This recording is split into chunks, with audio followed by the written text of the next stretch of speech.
cambia. Entonces estamos todavía pensando que tenemos una hora de más.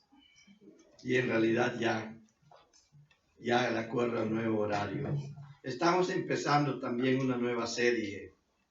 Pero quiero yo primero, antes de hablar de la serie, porque es muy importante esta serie que vamos a iniciar, sí vamos a ponernos en oración y a darle gracias a Dios por las oportunidades que nos está dando de estar aquí, del cambio de horario, ¿sí?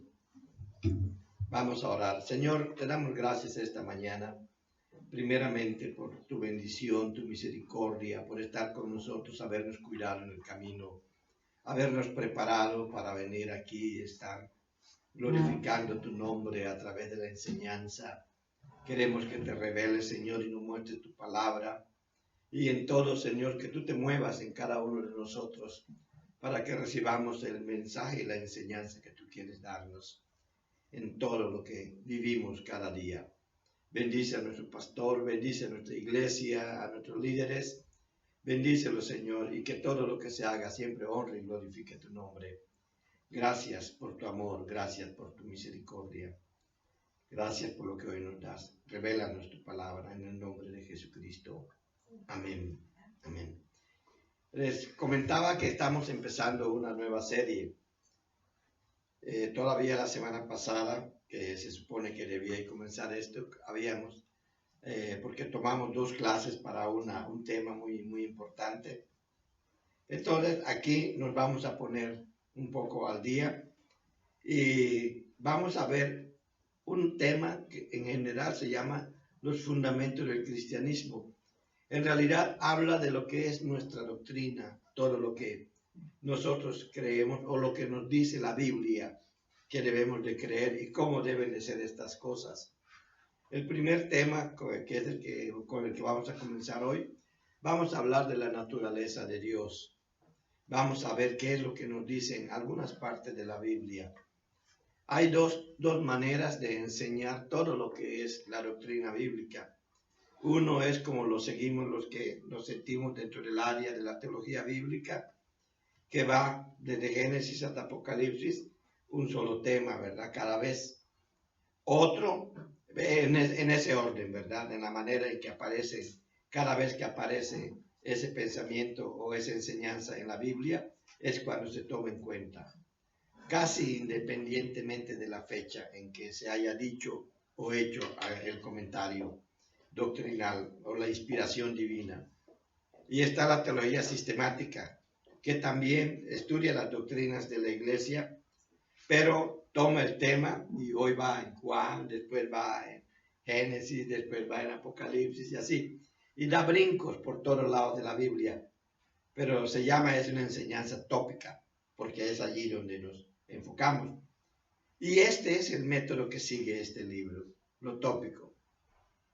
Vamos a empezar hoy con lo que es la naturaleza de Dios. Después vamos a ver cuál es el propósito de la humanidad, cuál es nuestro propósito una vez que cuál es nuestro propósito en la humanidad, para qué fuimos creados, más bien. Después viene la naturaleza del pecado y la muerte de Jesús. Esas son las que voy a unir, porque la muerte de Jesús tiene mucho que ver con nuestro pecado y el amor que Él nos tuvo, ¿verdad? Que condujo. Nuestro pecado es lo que condujo a Jesucristo a la muerte en la cruz. Y vamos a poner eso, ¿verdad? Y ya el domingo 4 de abril se va a hablar acerca de la resurrección. Y después la obra del Espíritu Santo, el regreso de Jesús. Aunque la obra del Espíritu Santo vamos a estar hablando desde hoy. Y vamos a agarrar el tema allí en Juan capítulo 14. Juan capítulo 14 es uno de mis favoritos, quiero decirles. Y es una belleza, Hay un encuentro, hay un enfrentamiento entre lo que creían los discípulos, como habían sido enseñados, y lo que estaban aprendiendo con Jesús. Hay un encuentro con la realidad, con la verdad. Y Jesucristo tiene que decirles hasta cómo encontrar esa verdad. Y los discípulos creían que habían seguido al Padre todo el tiempo. Pero ellos nunca tuvieron problemas para conceptualizar las dos palabras que se utilizaban. Bueno, aunque Yahweh o Yahvé, como le dicen, o Jehová, como lo traducen algunos, ¿verdad? Que es el nombre con el que Dios se dio a conocer al pueblo de Israel a través de Moisés.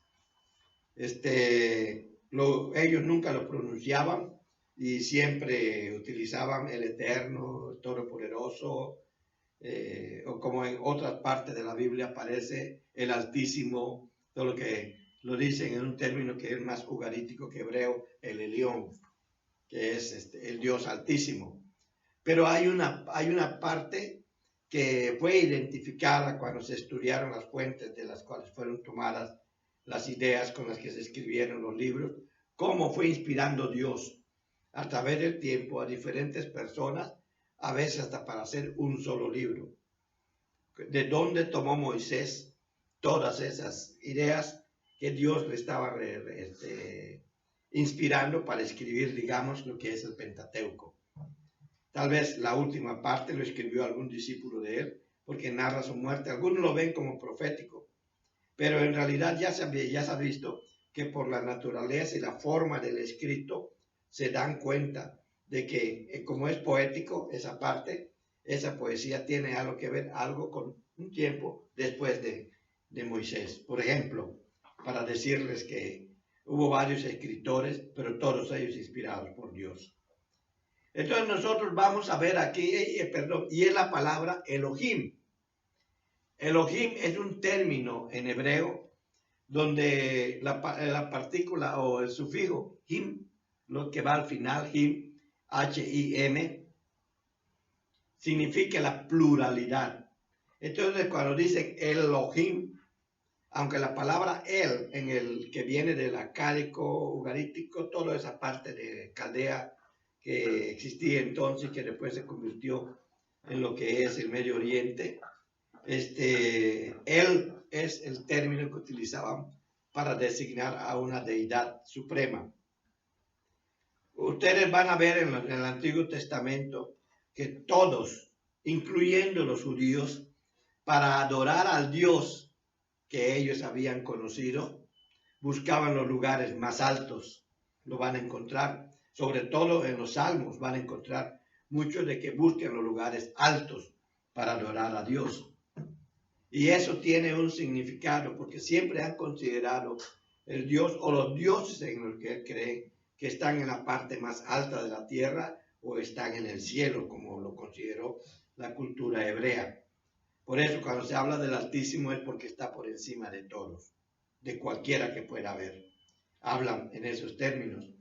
Entonces cuando habla de la palabra Elohim, aunque se identifica, se traduce como Dios, la palabra Elohim también es utilizada en el Antiguo Testamento cuando se habla de otros dioses. Por ejemplo, en Génesis, en Éxodo 20, cuando dice, no tendrás dioses ajenos delante de mí, en lo que se traduce como dioses, y se sabe que es Dios el que está hablando y que está hablando de los otros dioses, de lo que creía la humanidad, que él mismo ya da a conocer como dioses falsos, pero lo sigue la gente. Utiliza la palabra Elohim. Entonces, el contexto es lo que nos dice si está hablando de varios dioses o está hablando de un solo Dios. Ahora, la palabra Dios no es un nombre. Elohim no es un nombre. Y eso era natural para el hebreo. Por eso no vamos a encontrar en estos escritos que de los 67 libros, aproximadamente 65 fueron escritos por personas de origen hebreo. Tal vez solo Lucas es el único gentil en todo el escrito, ¿verdad? Pero quiero pensar que posiblemente Hebreos lo escribió. Algunos dicen que Pablo, otros dicen que fue un discípulo de Pablo o alguien que conocía muy bien las escrituras. Unos dicen que es Silvano, otros dicen que es Aquila, etc. Algunos de ellos, pero de todas maneras no tenemos datos de quién fue el que realmente escribió el libro de Hebreos. Y de Lucas, pues sabemos que él era gentil, ¿verdad? Entonces todo fue escrito por gente con un trasfondo hebreo, un trasfondo judío, le diríamos en la actualidad. Entonces todos nosotros debemos de estudiar muy bien esa cultura para poder entender lo que estaban diciendo. Hay quienes dicen, por ejemplo, por decir algunas cosas, todo esto como introducción a la naturaleza de Dios. Cuando Jesús habla de aquella mujer que decía, Señor, mi hija está atormentada por un demonio, la llamaba hijo de David. Y cuando Jesús le dice, la traducción literal sería, no está bien que los perros coman de la comida que se trajo a los hijos. Ella dice, pues aún hasta los perros comen, es la palabra. No es, lo traduce de una manera suave, porque en nuestra cultura que le digan perro a alguien puede sonar ofensivo. Pero cuando estudiamos lo que es la cultura hebrea, el idioma hebreo, el arameo, que era el que más se hablaba tiempo después de que existió el hebreo, era muy directo, no poetizaba las cosas. Y nosotros cuando hablamos de poesía, entendemos la poesía grecorromana, que es la que dominó en España y se trajo en Latinoamérica. Y por eso la poesía para nosotros tiene ritmo y todo. En hebreo ya lo expliqué, la poesía tiene otra estructura. Entonces también las palabras tienen otro significado. Se podían decir esas palabras sin que se ofendan a las personas. Es más, hay palabras que a nosotros no nos parecen ofensivas, pero que en los salmos, también ya lo expliqué, se llaman imprecaciones, es decir, se está hablando muy fuerte y es la manera de hablar lo que ofendería a la persona que lo escucha. Pero Dios, al inspirar al escritor David o alguno de los otros escritores que se mencionan en los salmos, a hacer ese tipo de expresiones, escribirlos poéticamente, era un Dios que estaba enojado por la maldad del ser humano. Y es así como nosotros lo debemos de tomar. Entonces tenemos que estudiar el trasfondo para poder entender lo que Dios nos está enseñando a través de los judíos. Cuando Jesús le dice a la mujer samaritana allí junto al pozo, la salvación viene de los judíos, se refiere a que todo lo que tú entiendas acerca del Dios del que estamos hablando, porque estaban hablando del Padre y del lugar de adoración, del Dios del que estamos hablando, tiene su trasfondo en lo que Dios le dio a los judíos. O sea, cuando dice la salvación viene de los judíos, ¿y qué es lo que Dios nos dio a nosotros de los judíos para salvación? Si no es a Jesucristo. Entonces es allí donde ya empezamos a ver, durante todo el Antiguo Testamento, cuando se habla de Dios, se habla Elohim. O sea, es un Dios plural. Y ya dije, no es un nombre, es una palabra plural para identificar a nuestra deidad, a nuestro Dios. Que cuando el hebreo habla acerca de Dios en el Antiguo Testamento, siempre se refiere, por eso no tuvieron problemas para entender lo que es el concepto de la Trinidad. El concepto de la Trinidad nació, se tuvo el problema de entenderlo cuando empezó a ser tratada de explicar por la cultura griega, que era la que dominaba después, que dominó primero y después la cultura romana. Ambos, tanto los griegos como los romanos, no supieron cómo explicar la Trinidad, porque cómo puede haber uno en tres, o cómo. Y son cosas que todavía hasta el día de hoy la gente trata como de explicar o de entender y no acaba de entenderlo. Entonces, todo eso es muy importante porque cuando hablamos de la naturaleza de Dios, primero, otra vez, Dios no es un nombre. ¿Sí? El nombre sería Yahvé o Jehová, como se traduce Yahvé. Ese sí sería el que es una variación del verbo ser en el hebreo. Eso es lo que aparece en Éxodo 3:14. Pero cuando ya se refieren a Dios, se refieren en plural. Y lo vemos en el Antiguo Testamento de que siempre aparecieron tres personas o tres entes, por decirlo de alguna manera. Ya estoy utilizando términos de la filosofía griega. Tres seres. Aparecía Dios, a quien siempre se le identificó como el Padre, el Eterno, el Todopoderoso. Aparecía el ángel de Jehová, a quien se le identifica hasta el día de hoy en la erudición bíblica como el mismo Jesucristo, pero que no encarnaba. Y aparece el Espíritu de Dios. Y ese es identificado en el Nuevo Testamento como el Espíritu Santo. El Espíritu de Dios, el símbolo del Espíritu de Dios o de la unción de Dios por medio de su Espíritu, era el aceite. De ahí viene el Salmo 133, que es como el aceite que cae sobre la cabeza de Aarón, que va las barbas y que es la unción. Está hablando de cómo la alabanza, la adoración, el hecho de acercarse a Dios en su pluralidad es una unción completa para el cristiano. El concepto de la adoración es muy fuerte en el Antiguo Testamento y muy bello. Entonces, no había ningún problema para él hablar del Padre, el ángel del Señor y del Espíritu de Dios. Pero la cultura romana, que era la que imperaba en los tiempos de Jesucristo, tenía dificultades para poder explicar eso. La cultura griega tuvo dificultades. Por eso existe el día de hoy la teología.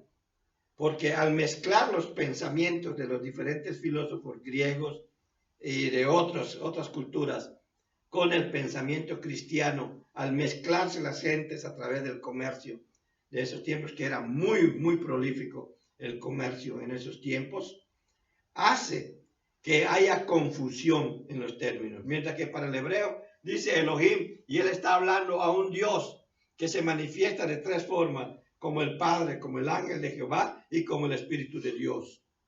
Son las tres manifestaciones más fuertes que tiene el Antiguo Testamento.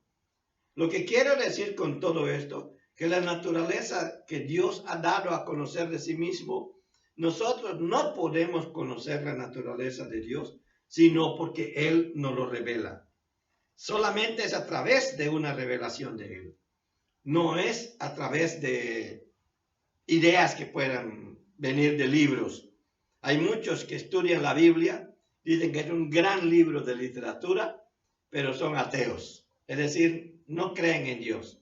Y dicen que todo eso son historias, aunque la arqueología diga otras cosas. Bueno, entonces, vemos que a pesar de que hablan de Elohim como plural, en Deuteronomio capítulo 6, versículo 4, cuando dice, oye Israel, el Señor tu Dios, uno es.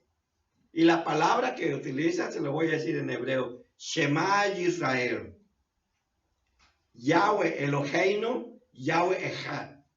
Y eso significa que es uno. Esa palabra Echad habla de una unidad totalmente indivisible. Los números siempre fueron un problema para los griegos, por eso existe la matemática, que es muy bella. Y ustedes conocen mi trasfondo. Bueno, entonces es algo totalmente indivisible. Pero su nombre es Elohim, es plural. Y cuando dice Yahweh Eloheinu, dice el Señor, o Dios, el Señor, tu Dios, es lo que está diciendo. Yahweh, el Señor, uno es, Echad. Eso es lo que dice allá, ¿verdad? Entonces, allí hay una declaración muy importante de parte de Dios que no debemos de soslayar, donde Él dice que a pesar de que es plural, es uno. Es uno. Y eso es lo fuerte. Entonces podemos decir acerca de la Trinidad que en realidad no es una idea descabellada ni ilógica, sino es bastante razonable cuando lo vemos bajo el trasfondo de la cultura hebrea. Pero si lo vemos bajo el trasfondo de la enseñanza grecorromana que todos tenemos, nuestro sistema de enseñanza a nivel mundial es grecorromana. Es grecorromana. Se ha demostrado, pero demasiado, ¿verdad? Es más, los que estudian leyes, todos estudian derecho romano, no importa de qué país seas. Hasta los árabes estudian derecho romano.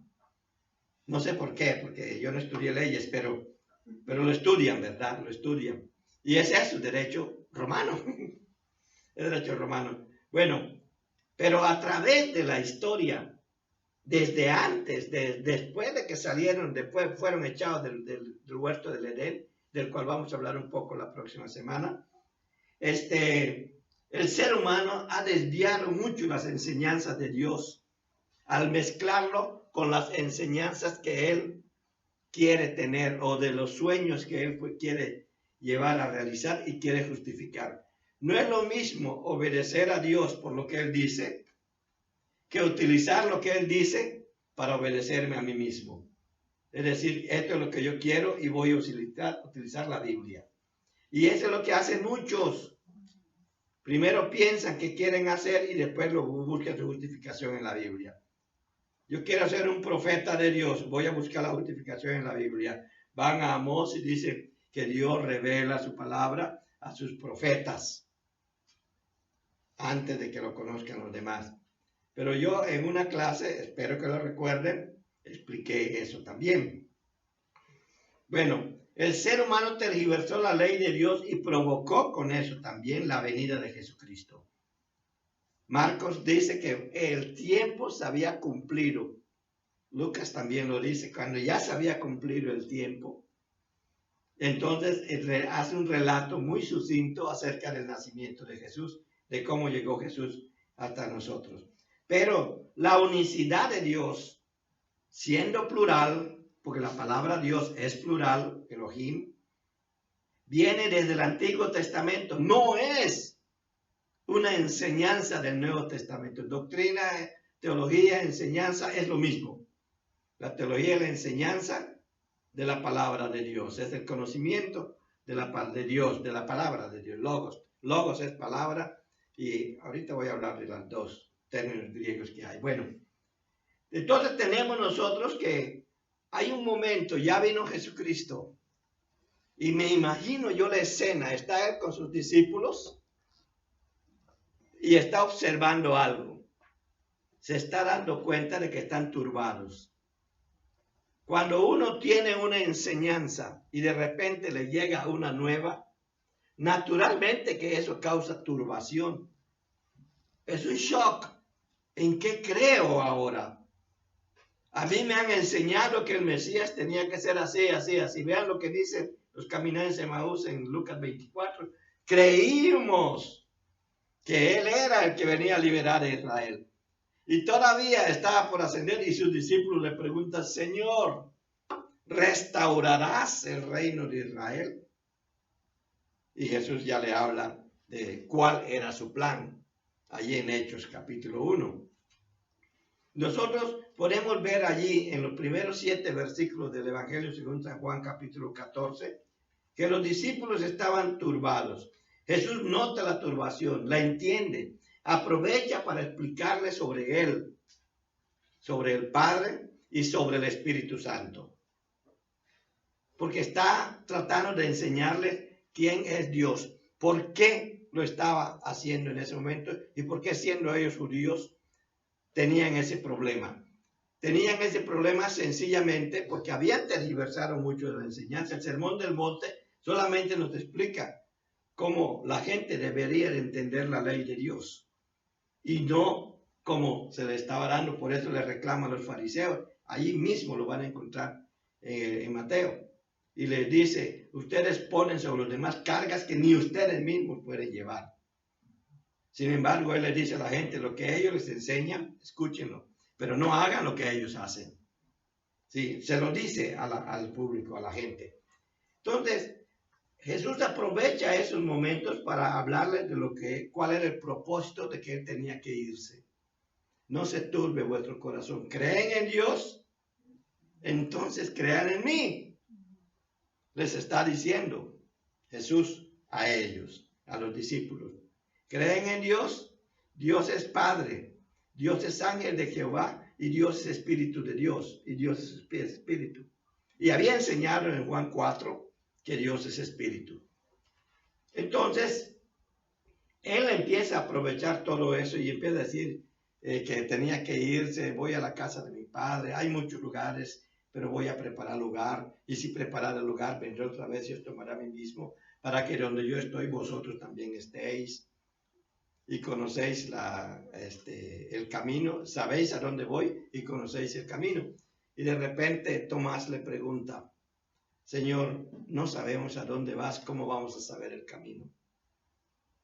Eso me muestra a mí. Algunos dicen, pero es que, ¿cómo puede no entender esta persona? Claro, lo estamos viendo 2000 años después, ya con las respuestas dadas. Pero ellos que lo estaban enfrentando en ese momento, estaban bien confundidos. Entonces decían, Señor, no sabemos a dónde vas. Llegaron a un momento en que decían, ¿a dónde va en realidad Jesús?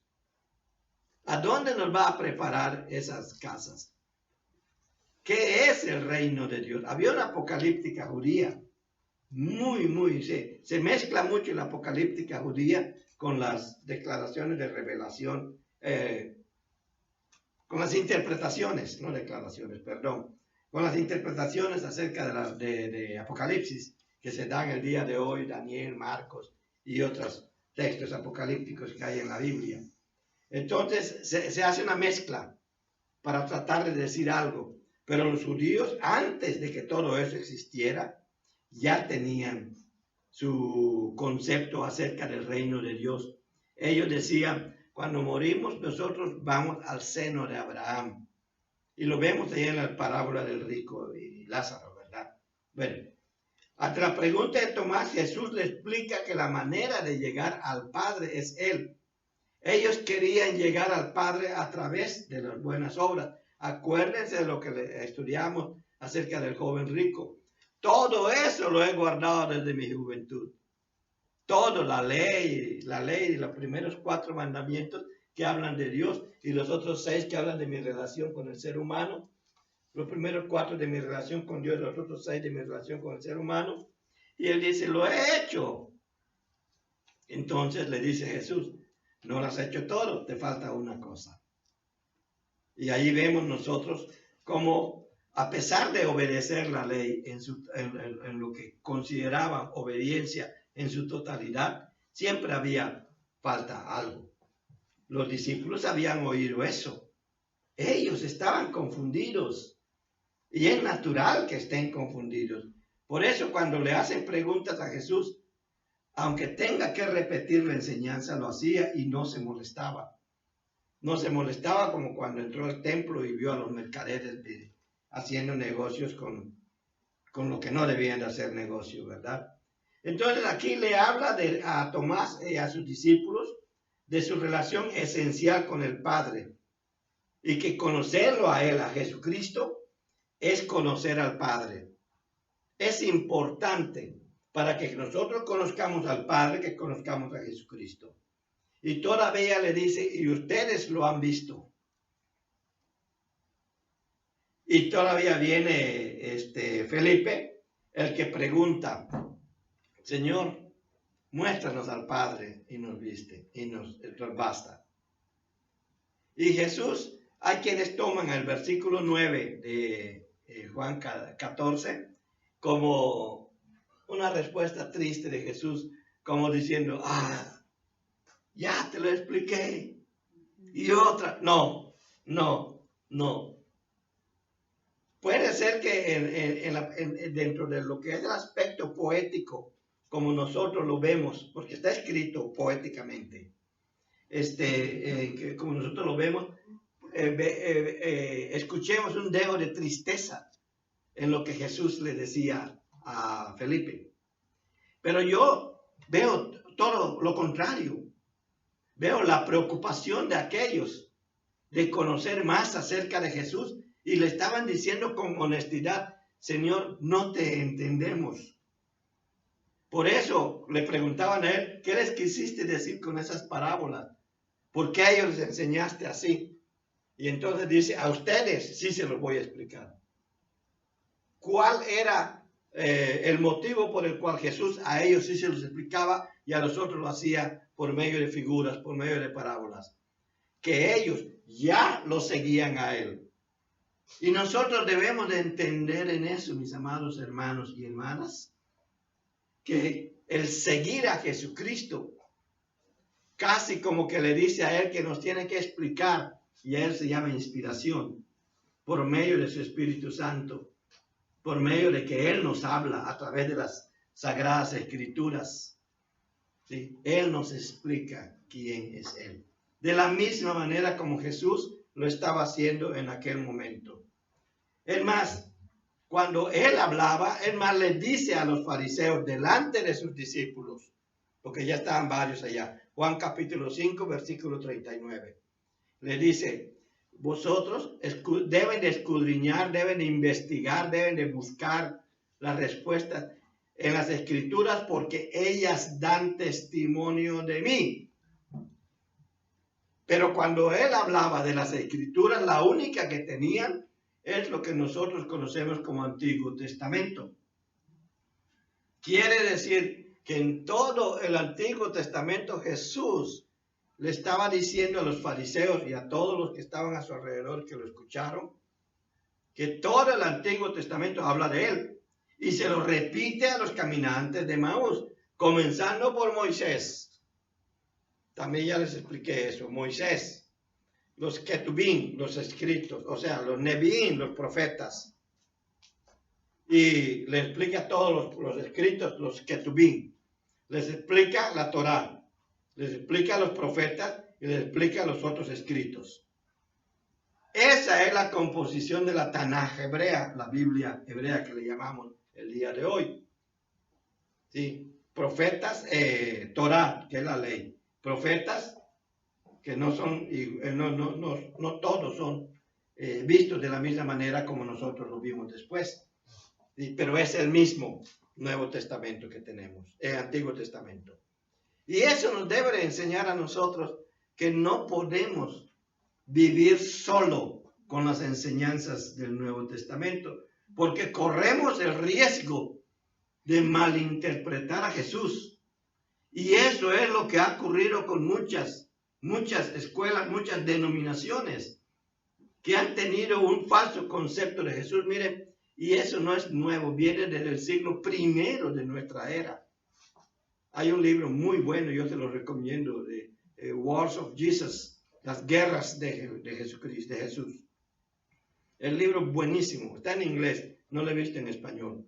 Está buenísimo, habla de todo eso, todos los diferentes pensamientos que se tuvieron por malinterpretar la figura de Jesús. Y esa mala interpretación viene de solamente tomar la enseñanza del resultado y no de ver cómo es que se llegó a ese resultado. Cuando uno es investigador, y yo estudié todo eso, no puede basarse nada más en el resultado. En matemáticas, cuando revisaba yo un examen o una competencia de examen, tenía que ver cómo llegó al resultado de esa persona. Porque lo que me muestra lo que esa persona ha aprendido es cómo llegó al resultado, no el resultado. En otras tal vez puede ser el resultado lo más importante, pero en la investigación no es el resultado, sino el desarrollo lo más importante. Bueno, entonces no podemos entender el Nuevo Testamento de una manera adecuada sin el estudio del Antiguo Testamento.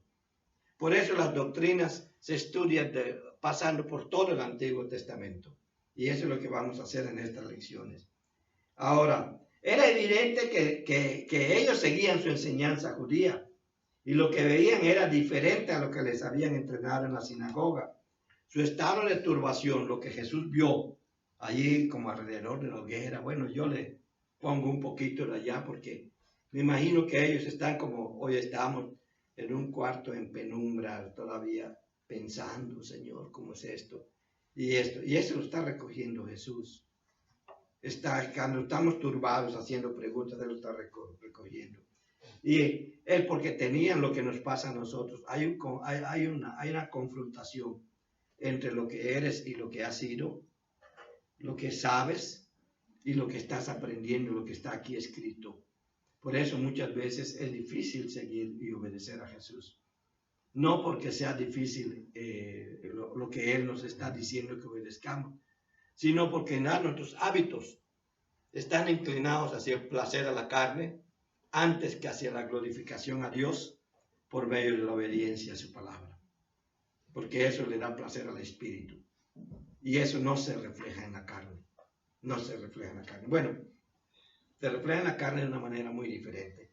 Entonces, a ellos les podía confundir el ver que Jesús se comportaba de una manera muy diferente. Él le daba la mano al que lo necesitaba. Si era un romano, lo atendía. Si era un esclavo, lo atendía. Si era un judío, lo atendía. Es más, en una ocasión, él dio una enseñanza. Allí lo vemos al principio, en el capítulo 4 y 5 de Juan, que él decía, muchas viudas había en Israel en tiempo del profeta Elías. Pero Dios envió a Elías a la viuda de Sarepta, es decir, no es judía. Muchos leprosos habían en los tiempos de este otro profeta. Pero Dios envió a Naamán el sirio a él y él fue el único que fue sanado de la lepra. Uy, cuando dijo eso, eso fue como decir traición a la patria. Hay que colgarlo, hay que matarlo, hay que fusilarlo. Traición. Y Jesús está hablando de la universalidad del amor de Dios que el pueblo hebreo había hecho a un lado. Entonces ahí vemos cómo Él tiene que venir y dar esta enseñanza, porque los que habríamos de seguir después esas enseñanzas, acuérdense, también lo hemos estudiado, de la oración de Jesús en Juan capítulo 17, cuando Él dice, no te ruego solo por ellos, sino aquellos que han de venir por la palabra de ellos, en otras palabras, por la enseñanza de ellos. Los que vienen después de ustedes, por la enseñanza de ustedes. Y Jesús oró por ellos. Antes de que tú vayas a ellos, Jesús ya había orado por ellos. Antes de que alguien viniera hasta ti, Jesús ya había orado por ti. Wow, a mí eso ven porque es mi favorito. Hermano, ¿Verdad que sí? hay un versículo 9 que usted mencionó al último. Ajá. Cuando le dice a Felipe, ya ha visto al Padre, me ha visto a mí. Ahí voy. Y a más. Porque le está diciendo, claro. el que me ha visto a mí, ha visto a Dios. Claro, lo dice. Y exactamente. Claro, eso es. Entonces, y hablando precisamente de eso, Jesús les explica a ellos que conocerle a Él es conocer al Padre. Y lo dice de esa manera, ya lo dijo nuestro hermano. Gracias, hermano, voy a obviar ya esa parte. Dice, pues, aunque en estas partes no se habla de la Trinidad, es interesante cómo en esta primera parte, en los versículos del 8 al 11, Jesús habla de su unidad con el Padre. Dice, el Padre y yo uno somos. Para conocerlo a Él, tienen que conocerme a mí. En otras palabras, hay que ir al Antiguo Testamento para conocer la razón de su venida y en el Nuevo Testamento para conocer el resultado de su venida y de la cual todavía somos parte, tú y yo. Sí es, claro, sí. Entonces, con la pregunta de Felipe, no está mostrando duda, sino desconocimiento todavía de lo que es la naturaleza de la persona de Jesús. Porque lo veían como un ser humano. Acuérdense la pregunta, ¿y ustedes quiénes dicen que yo soy yo? Se quedaron callados. Se quedaron callados. ¿Por qué se quedarían callados? Porque no sabían todavía quién era. Y hasta le dice, ya oyeron la revelación que mi padre le dio a Pedro. Ustedes, silencio. ¿Por qué? Porque el trabajo lo tenía que hacer el Espíritu Santo de Dios. Y todo eso lo vemos en el libro de Hechos. En su respuesta, Jesús deja saber que en el tiempo que ha estado con ellos, su propósito ha sido que lo conozcan. Así que poco a poco va abordando la enseñanza del Elohim, de Dios, plural. Primero era el Padre, entonces, no después, el Hijo. Entonces el Espíritu Santo, que va a ser la siguiente sección. de este estudio, ¿verdad? Entonces Jesús enseña que en el Elohim de Dios, en el Elohim, que es Dios, se hablaba de ellos tres. Y cuando vemos que en el Antiguo Testamento habla del Padre, del ángel de Jehová y del Espíritu de Dios, se está hablando de ellos tres. ¿Qué es lo nuevo que Jesús está mostrando aquí? Porque lo habían olvidado dentro de la cultura hebrea. Que el Padre y Él son uno. Y después da a entender, que va a ser la segunda parte, los versículos 16 al 20, que el Padre y el Espíritu Santo, y por lo tanto, Él y el Espíritu Santo son uno. O sea, el Padre es Dios, el Hijo es Dios, y el Espíritu Santo es Dios.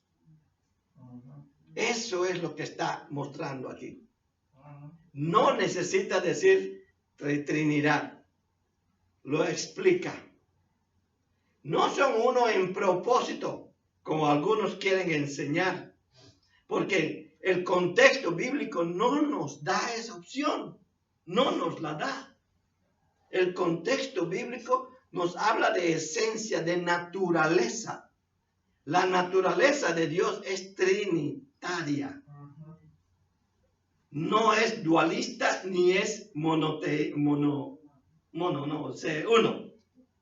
Cuando habla de unidad es que está hablando de los tres, no en un propósito, porque son personas independientes. Primera de Corintios capítulo 12, en los primeros 7 versículos usted puede encontrar cuál es la función de cada uno de ellos en cuanto a la manifestación en la iglesia. Allí lo ve. Pablo lo entendió muy bien, pero Pablo había estudiado todo lo que es la Tanaj, todo lo que es el Antiguo Testamento, la Torá, los Nevi'im y los Ketuvim. Por eso, nosotros ahora tenemos que ver que Dios le está enseñando en los versículos del 8 al 11. Le está enseñando. Cuando le dice, muéstranos al Padre, de tanto tiempo de que estoy con vosotros, no me has conocido, Felipe. El que me ha visto a mí, ha visto al Padre. ¿Cómo pues dices tú, muéstranos al Padre? No crees que yo soy en el Padre y el Padre en mí. Las palabras, y aquí, cuando dice las palabras, utiliza una palabra en griego muy bonita. Ta rema. Rema. Rema es la palabra activa. Hay otro término griego que significa palabra, logos, pero es la palabra conocida. Dios quiere que tengamos logos en nosotros para que en el momento necesario se haga rema. Aquí habla de rema, después en la otra parte habla de logos. Ya voy rápido porque ya estoy en el límite del tiempo. Las palabras que yo os hablo no las hablo por mi propia cuenta, sino que el Padre que mora en mí, Él hace las obras. Entonces está hablando del rema, o sea, la palabra activa. Creerme que yo soy en el Padre y el Padre en mí. Habla de unidad. De otra manera, creerme por las mismas obras. Si no quieren creerme de que el Padre y yo somos uno, porque necesitan tiempo todavía, después les diría, el Espíritu Santo les va a enseñar todo esto. Ajá, sí. Es el mismo movimiento de Génesis 1. Ajá. Cuando el Espíritu está sobre la faz de las aguas, claro. Es el mismo movimiento, los es el mismo. juntos.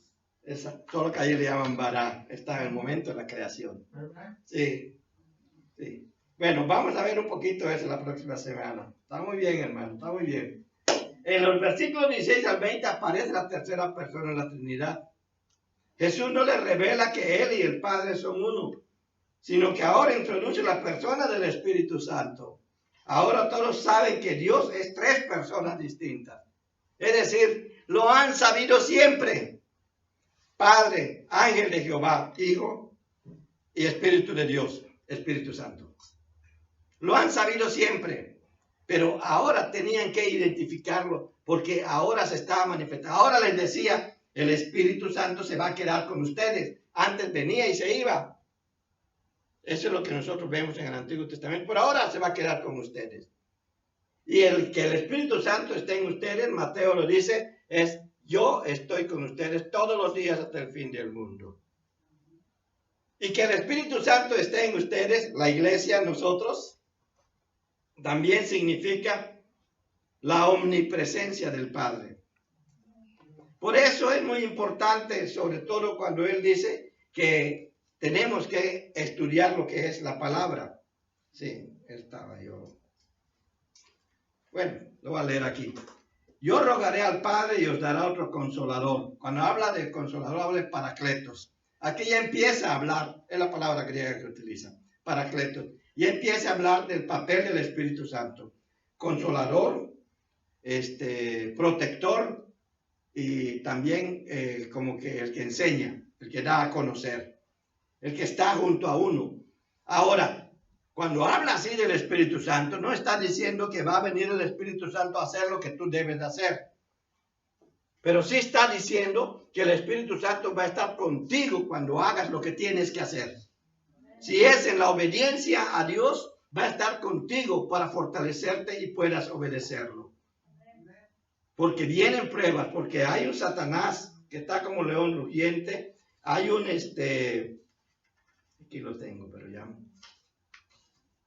Sí, hay emisarios de Satanás que son personas que buscan el mal de uno, ¿verdad? Hay huestes de maldad que funcionan a través de las enfermedades mentales, enfermedades físicas, las huestes, hay todo eso. Y el Espíritu Santo nos protege para que sigamos con la labor que Dios nos ha encomendado. Empieza a hablar Jesús aquí en esta parte de lo que es el Espíritu Santo. Y dice, no os dejaré huérfanos. Y es ahí donde ya empieza a hablar de la unidad. No os dejaré huérfanos, vendrá a vosotros.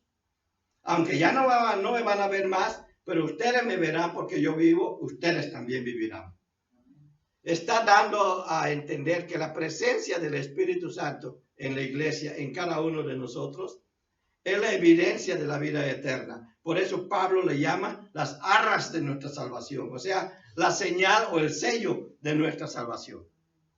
Esa es la razón por la que Pablo habla así del Espíritu Santo. Allá en el versículo 23, ya pegando un brinco, porque esto sí debo de decirlo, es donde ya empieza a hablar, el que me ama, mi palabra guardará. Hay dos cosas nada más que quiero decir aquí rapidito. Aquí ya utiliza logos. Y cuando dice guardar, ya he explicado esto también, pero no quiere decir esconder. No se traduce la palabra toreo, que es que se traduce como guardar, no se traduce como esconder. Es decir, no es que vamos a agarrar la palabra de Dios y la vamos a esconder. La palabra toreo significa observar o mantener activo. En inglés sería to observe o to keep. Mantener, la palabra keep tiene mucho de acción. Síguelo haciendo, keep going, etc. Keep doing, etc. Todo ese tipo de cosas. Habla de acción. Entonces, cuando habla de mi palabra guardará, es que la palabra va a estar en estado latente, se mantiene dentro de nosotros hasta que lo usemos de la manera adecuada, según nos ayude el Espíritu Santo, porque eso es lo que nos dice. Él os enseñará todas las cosas del versículo 26 y os recordará todo lo que yo os he dicho. No tengan miedo de de las preguntas que te hagan.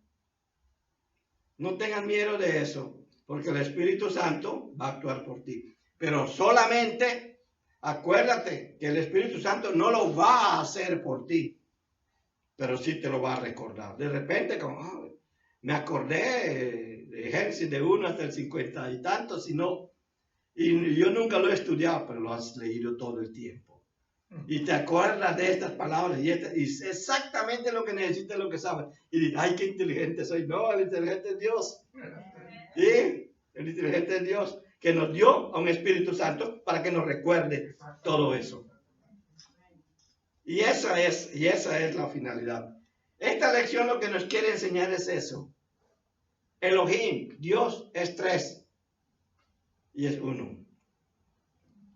Dios no es un nombre, sino es una expresión del Padre, Hijo y Espíritu Santo. El Padre es Dios, el Hijo es Dios y el Espíritu Santo es Dios. Allí está la unidad. No es una unidad abstracta, es una unidad real. Por eso se habla de tres personas y una sola esencia. A través de la historia se ha querido discutir mucho eso, pero no es ese nuestro propósito, sino dar a conocer. Entonces, pensemos que la palabra de Dios no la estudiamos del todo. Es que yo la estudié el domingo, pero no me sirvió para nada esta semana. Cuidado. Puede ser que esta semana no te haya servido, pero tal vez dentro de un año, 2, 3 meses, te va a servir y mucho. Y mucho. Entonces, vive siempre un estado de adoración a Dios. Cuando hablas, dices Dios, estás hablando Padre, Hijo y Espíritu Santo. Es lo que Jesús está tratando de decirnos en estas partes. Que Dios se manifiesta al mundo a través de nosotros. Y solamente el mundo va a conocerlo a Él si nosotros podemos reflejarlo de una manera adecuada a Él. Y la única manera de que lo reflejemos a Él es conociendo bien a Jesucristo. Y escuchando a Juan que dice en 1 Juan 2:6, varias veces, una vez más, el que dice que permanece en Él, debe de andar como el anduvo. Vive siempre el estado de adoración. Comprométete a conocer más de su sabiduría. Efesios 3:10. La multiforme sabiduría de Dios ha sido dada a conocer el día de hoy a la iglesia para darla a conocer a los principados potestades en los lugares celestiales. Conoce sus atributos transferibles y practícalos. A los atributos transferibles, hablamos ya una vez de eso. Si no se acuerda, revise los videos, allí está. Y vea cuáles son. Dios no nos da a conocer sus atributos para que sepamos cuán grande es Él, porque lo es. Él no necesita eso.